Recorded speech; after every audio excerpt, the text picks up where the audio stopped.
संभावनाओं को पैदा नहीं करता है, तर्कशीलता को महत्व देता है। उनका जो ट्वीट है कि क्यों नहीं हमें ईवीएम छोड़कर बैलेट पेपर की तरफ बढ़ना चाहिए। अब मैं एक बात आपके माध्यम से कहूं कि ये पहली बार नहीं हुआ। ईवीएम को लेकर के कुछ बहुत ही जेन्युइन सवाल है और उन सवालों में से अभी तक इलेक्शन कमीशन उनको निराकार करने में कामयाब नहीं हुआ। जैसे मसलन एक बार डेमोन्स्ट्रेशन किया तो हमने कहा let's allow us to touch the machine, तो बिना वो टच करने की इजाज़त नहीं मिली। तो जाहिर तौर पर कोई भी टेक्नोलॉजी में अगर उसमें मैनिपुलेशन की संभावना है तो हमारे पास क्या विकल्प बचता है। किसी भी जनतंत्र में, किसी भी लोकतंत्र में उपकरण महत्वपूर्ण नहीं है, अंत महत्वपूर्ण है। आउटकम क्या है, लोगों के मन में संदेह ना हो। दुनिया के बड़े बड़े देश ईवीएम इस्तेमाल करके वापस चले गए पेपर बैलेट पे। न जाने क्यों हमारे इलेक्शन कमीशन को लगता है कि वो आर्टिकल 324 को मिसरीड करते हैं।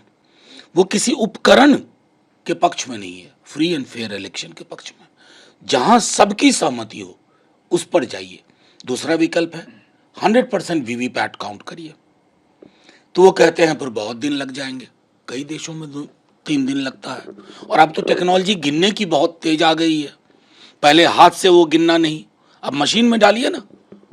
बड़े बड़े लोग तो नोट गिनने की मशीन रखते हैं, तो ये गिनना हो जाएगा। तो जाहिर तौर पर बहुत शंका और संदेह है और इनका निराकरण लोकतंत्र के हर पहलू को बरकरार रखने के लिए आवश्यक है। बट उन्होंने ये प्रमुख एजेंडे में इस मुद्दे को शामिल करना चाहिए। देखिए, ये मुद्दा, इस पर कई दफा चर्चा हुई। अब कोई मुद्दा सामूहिक चर्चा के बाद किस प्रकार से एजेंडे में आता है वो तो मीटिंग में तय होगा, कोऑर्डिनेशन कमेटी वगैरह।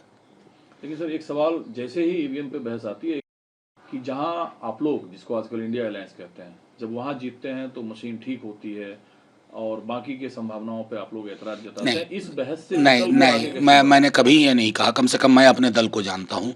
चुनाव जीतने के बाद भी हमने ये नहीं कहा कि ये फुल प्रूफ सिस्टम है। और अभी हाल में अशोका यूनिवर्सिटी के एक फैकल्टी ने एक आर्टिकल लिखा था।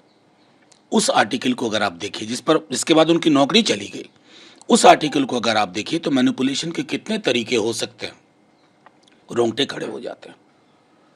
दूसरा सर, कई तर्कों के साथ सवाल उठाए हैं उनके निर्माण शैली पर, आबो हवा पर, खुले जगह को लेकर, और संभावनाएं जो जताया वो 24 में बड़े बदलाव के साथ इसका सही इस्तेमाल हो सके। देखिए, अब जाहिर है कि उनके ट्वीट को मैंने भी पढ़ा। उसमें कई पहलू हैं जिस पर चर्चा की आवश्यकता है।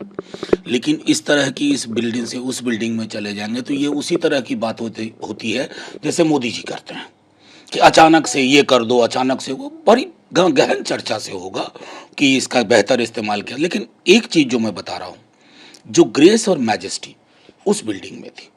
दूसरा एक बहुत अच्छा पहलू है, हम जब सदन में बैठते थे ना तो पक्ष का आदमी विपक्ष के पास बड़ी आसानी से जाकर के एक संवाद रहता था।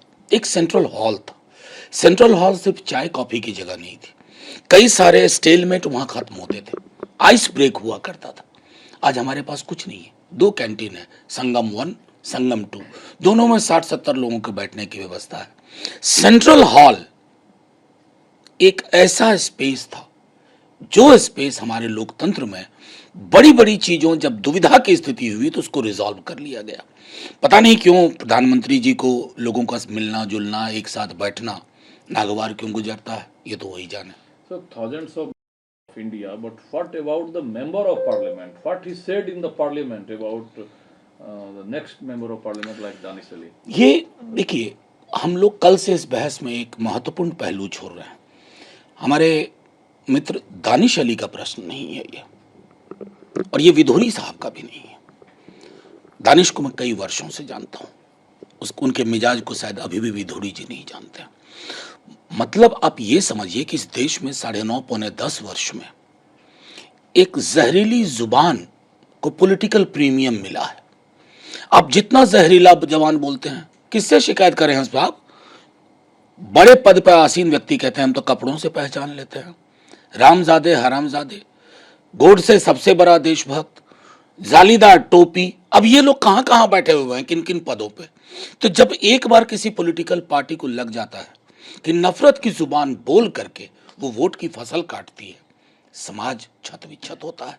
जो समाज में आज दलितों, वंचितों, अल्पसंख्यकों, मुसलमानों के लिए आए दिन जिस प्रकार की भाषा होती है, उसका परिलक्षण संसद में अब होने लगा। मैं तो समझता हूं, और प्रधानमंत्री जी चुप हैं। और पीछे दो व्यक्ति थे, दोनों का मैं बड़ा सम्मान करता हूं। आप हंस रहे थे, ठहाके लगा रहे थे, आप शरीके गुनहगार हैं। हर्षवर्धन जी, रविशंकर प्रसाद जी, जब जब वो विजुअल चलेगा तब तब आप गुनहगार की श्रेणी में होंगे।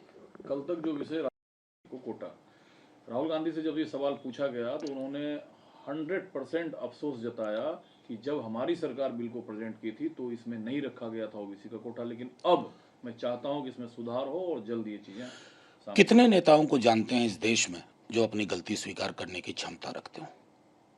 ये राहुल जी से, उस समय लालू जी वगैरह जब वो ये बात उठा रहे थे, कांग्रेस का रुख दूसरा था। लेकिन वक्त के साथ, समाज की धारा के साथ कांग्रेस ने अपने रुख में बदलाव किया। और इसलिए मैं कहता हूं आपके माध्यम से, बिल पास होने की उतनी चर्चा नहीं हो रही है जितनी चर्चा इस बात की हो रही है कि किसको इससे दूर रखा गया। क्यों ये सरकार जातिगत जनगणना के पक्ष में नहीं है? क्यों ये एबीसी ओबीसी समुदाय को इनकॉर्पोरेट करने के पक्ष में नहीं है? ये बिल, इसको आनन फानन में अनिश्चित कालखंड के लिए निश्चित कालखंड में जो लेकर के आया ना, ये इन पर भारी पड़ गया। आज चर्चा गली चौक चौराहे नुक्कड़ पर हो रही है कि ओबीसी समुदाय के साथ ये धोखा आखिर प्रधानमंत्री ने क्यों किया। इस बीच भाजपा ने एक चुनावी गठबंधन, अब इसको सफलता या असफलता तो चुनाव के नतीजे बताएंगे, मतदाता बताएंगे। जहां तक मुझे स्मरण है, जेडीएस में एस का मतलब होता है सेक्युलर। क्या उन्होंने तय कर लिया है कि एस हटा दें? क्योंकि एस हटाए बगैर बीजेपी के साथ आप जा नहीं सकते। बीजेपी के तो इस शब्द से, इसके भाव से, इसके मर्म से चिढ़ है। ठीक है। सनातन धर्म कंट्रोवर्सी पे कमल हसन ने चुप्पी तोड़ी है। उन्होंने कहा कि एक युवा बच्चे को बेवजह निशाना बनाया जा रहा है। युवा बच्चा कहने से तात्पर्य उदयनिधि स्टालिन। मैं तो सीधे से तौर पे कहता हूं कि ये पूरी की पूरी चीज जो हो रही है बकवास है।